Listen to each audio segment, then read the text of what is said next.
This video is going to be about the cQ-Heiken Ashi Bands version 1. It's this indicator up here.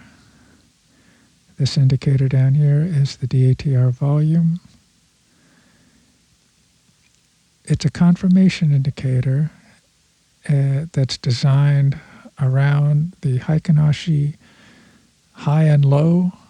That's what these white lines are here. And you can see the open and closes here in the middle. Price has to cross through the upper or lower bands in order to draw a dot.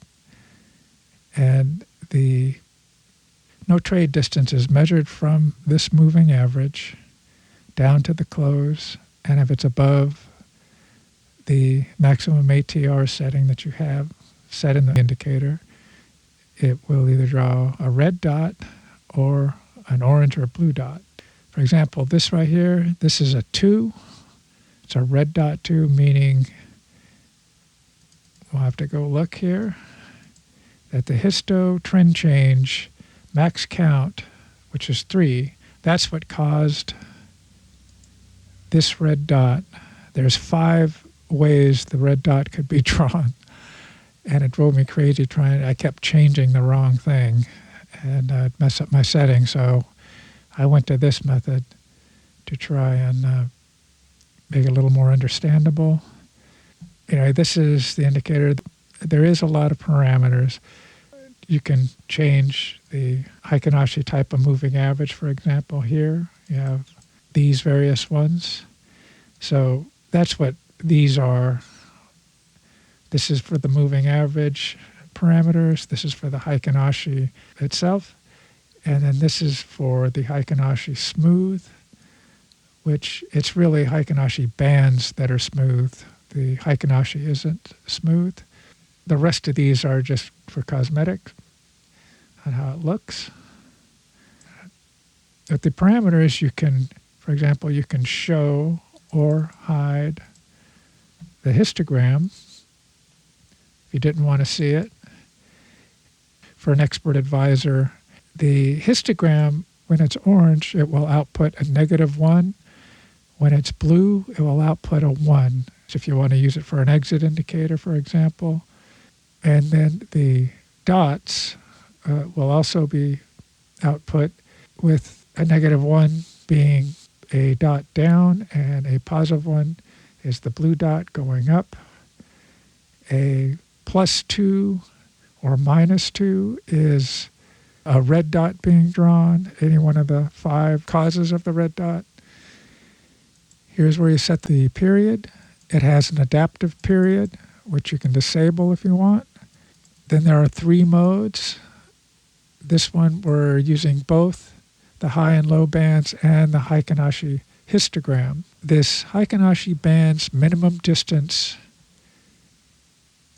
is the distance between the bands. For example, if the distance between the high and the low bands are less than 0.75 of an ATR, it's going to move both the bands 1 times the ATR. So that's when you start seeing these kinds of things, that's what's going on. And this right here is the candle count, maximum count, when the histo changes from up to down or down to up. For example, right here, it went from blue to orange. After 3 candles, it will draw a red dot, a 2, which you can see right here. It has a max count red 2. So when you see a red 2 on here, like right there, this is the parameter that is causing it. And this one is drawn because it crossed below or above one of the bands, but after three candles, which you can obviously see it's way down here. This candle count can be reset to 0 using this parameter. For example, if I set this to 0.3, the histogram has to be greater than this 50 period ATR multiplied by 0.3.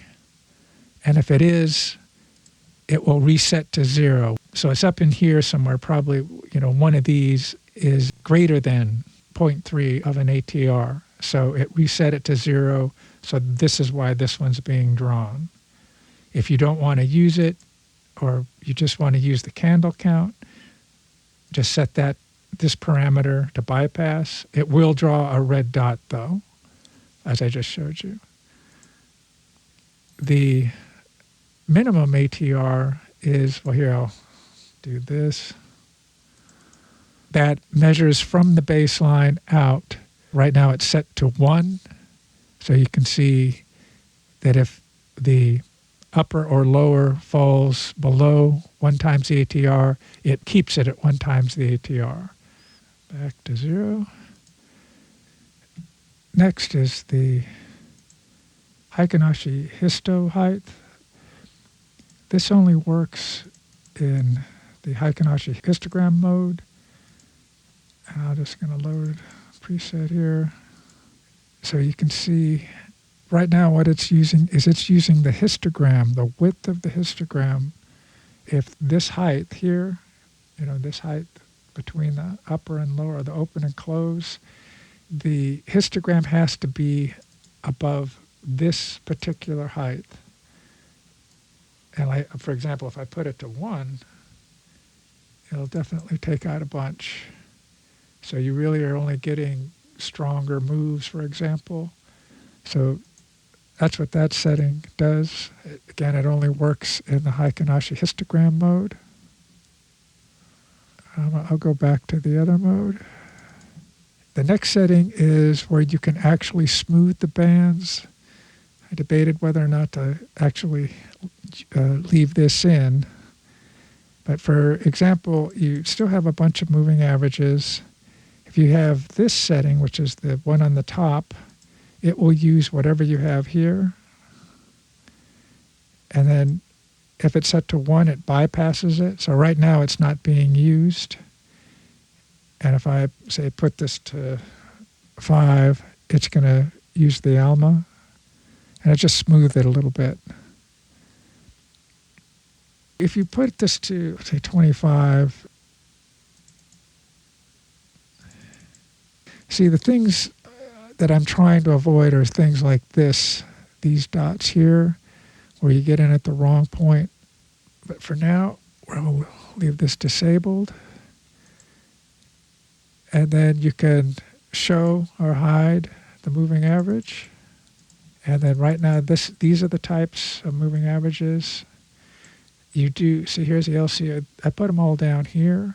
I have half trend, Kijun-sen, or LSR, and simple trend, and super trend, and then these various moving averages, which will give you a wide variety of possibilities. This is the period.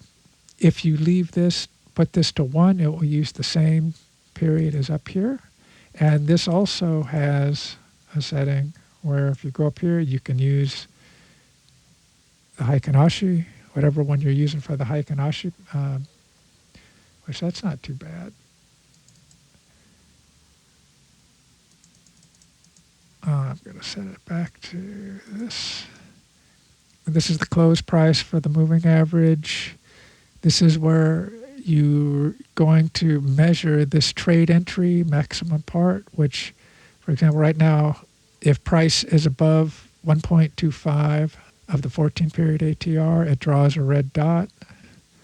Okay, there's a lot of them. It draws a 1 dot. That's what the 1 dot means.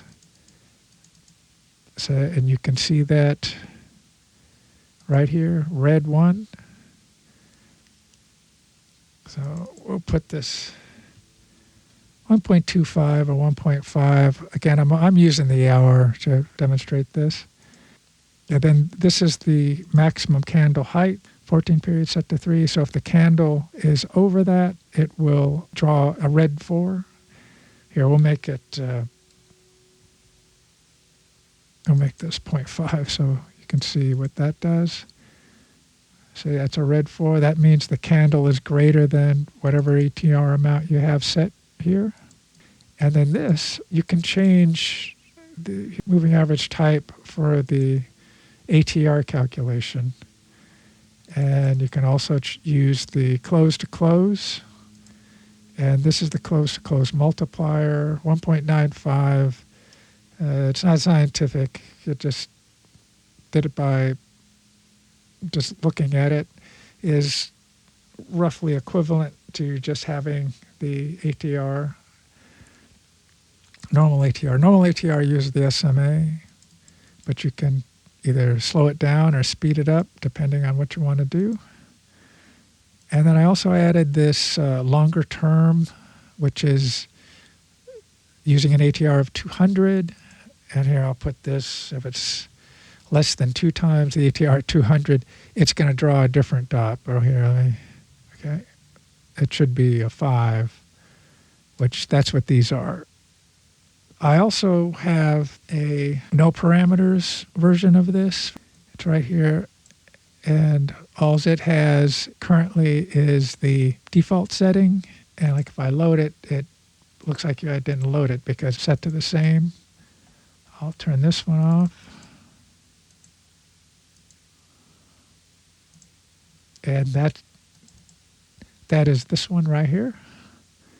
For example, I can disable this and you'll see it goes away. If you save this parameters file with the indicator disabled, when it loads in this indicator, the no parameters version, it doesn't read that particular setting. But if you do have this set to yes and you're using it in an expert advisor, it will bypass the indicator. Hopefully I've covered everything. That's this indicator.